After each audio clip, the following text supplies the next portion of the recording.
Bismillahirrahmanirrahim. Assalamualaikum warahmatullahi wabarakatuh. Alhamdulillah, Allahumma sholli Muhammad wa ala sayyidina Muhammad. Ikhwan akhwat sekalian, ya, pada kesempatan kali ini kita akan mengupas materi UPA terkait rukun bai'ah.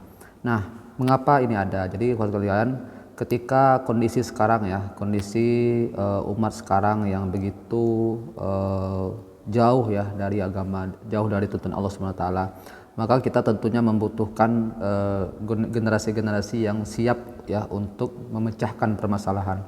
Jadi kondisi umat saat ini itu penuh dengan problematika. Nah, problematika ini jika tidak ada yang berusaha untuk memikirkan bagaimana cara memecahkan masalah ini, menghilangkan problematika ini, maka problematika ini akan selalu ada di tubuh umat Islam.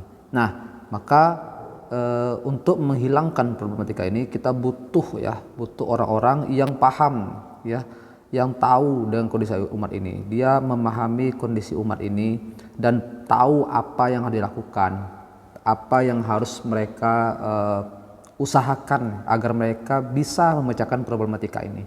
Nah, orang-orang yang paham ini kita sudah dimulai ya oleh orang-orang generasi-generasi terdahulu ya, para sahabat Rasulullah. Sudah banyak ya generasi-generasi yang udah paham dengan hal ini dan itu terus berlangsung hingga hari ini.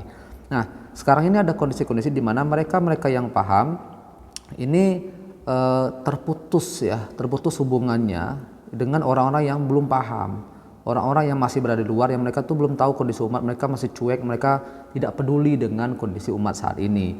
Nah, maka perlu ada upaya untuk kita menarik mereka yang berada di luar ini untuk masuk ke dalam pemahaman kita. Nah, maka kita bikin agenda-agendanya sesuai dengan hal-hal yang relate dengan era sekarang. Apakah itu seminar, pelatihan dan sebagainya. Tapi intinya itu akan membuat mereka sebagai orang-orang yang ikut serta nih berupaya untuk memperjuangkan yaitu menghilangkan problematika. Nah, ketika kita mengadakan acara, mungkin kita acara namanya seminar kah, lomba kah, sebagainya, itu hanya sebagai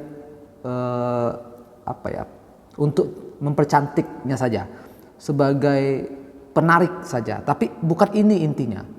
Ini intinya bukan. Tapi inilah untuk kita bawa kepada sebuah sistem yang kita punya ya.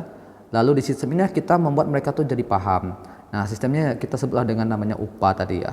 Nah, di UPA inilah nanti kita akan memberikan pemahaman-pemahaman kepada mereka sehingga nanti mereka akan menjadi generasi yang siap untuk memecahkan problematika umat yang saat ini begitu banyak dan tidak perlu saya paparkan ya. Nah, pemahaman-pemahaman ini ya itu ketika mereka sudah semakin merasakan ya kondisi umat ini, semakin paham. Nah, maka muncul pertanyaan nih pertama ya, kita tuh pengennya dia tuh paham apa, pengen umat itu paham apa, apakah paham agama, paham rukun Islam, paham siapa nama-nama nabi, siapa nama kitab, bukan itu. Ada pemahaman-pemahaman yang harus mereka penuhi agar mereka ini bisa menjadi orang-orang yang tidak hanya menjadi muslim biasa saja, tapi orang yang akan berkontribusi. Nah, pemahaman-pemahaman ini itu ada ditulis ya oleh Ustadz Syekh Hasan Al-Banna, disebut dengan usul Ishrin. Ya, ada 20 prinsip yang harus diketahui oleh orang-orang ini agar mereka tuh ikhlas dalam melakukan aktivitas berikutnya. Kita tahu bahwasanya ada namanya 10 rukun baiat. Ya, 10 rukun baiat. Ketika seseorang kita ingin menjadi orang yang benar-benar siap menolak agama Allah, maka dia harus melewati hal ini. Yang pertama itu adalah al-fahmu. Ketika seseorang sudah paham ya, maka dia akan masuk ke tahap berikutnya yaitu al-ikhlas. Ketika seseorang sudah al-ikhlas, maka dia akan siap melakukan amal-amal ibadah, amal-amal apapun yang kita berikan. Ketika dia sudah terbiasa, dia akan siap untuk berjihad, al-jihad. Dan al-jihad ini tentu butuh yang namanya sebuah pengorbanan ya. Nah, atau at-tadhiyah ya. Itu pengorbanan, at-tadhiyah. Nah, kemudian ketika dia sudah berkorban artinya dia taat atau taat. Kemudian yang berikutnya ketika dia sudah siap taat berarti dia akan siap untuk teguh ya, atau sabat. Ketika dia sudah siap teguh, berarti dia harus siap untuk totalitas ya, atau jarud atau kemurnian.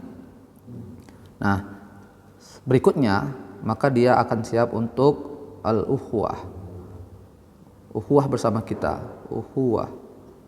Dan yang terakhir, ketika dia sudah menempuh 9 rukun di atas, maka dia akan sikoh dengan Allah, dengan sikoh dengan jamaah dan lain sebagainya. Nah, maka untuk di awal kita harus mengenalkan pemahaman, kita bikin pemahaman dulu kepada orang-orang yang tadinya belum paham dengan kondisi umat ini, yaitu yang kita pahamkan apa? Ya, ini usul isyrin. Nah, apa sajakah usul isyrin ini? Kita akan kupas di video berikutnya. Assalamualaikum warahmatullahi wabarakatuh.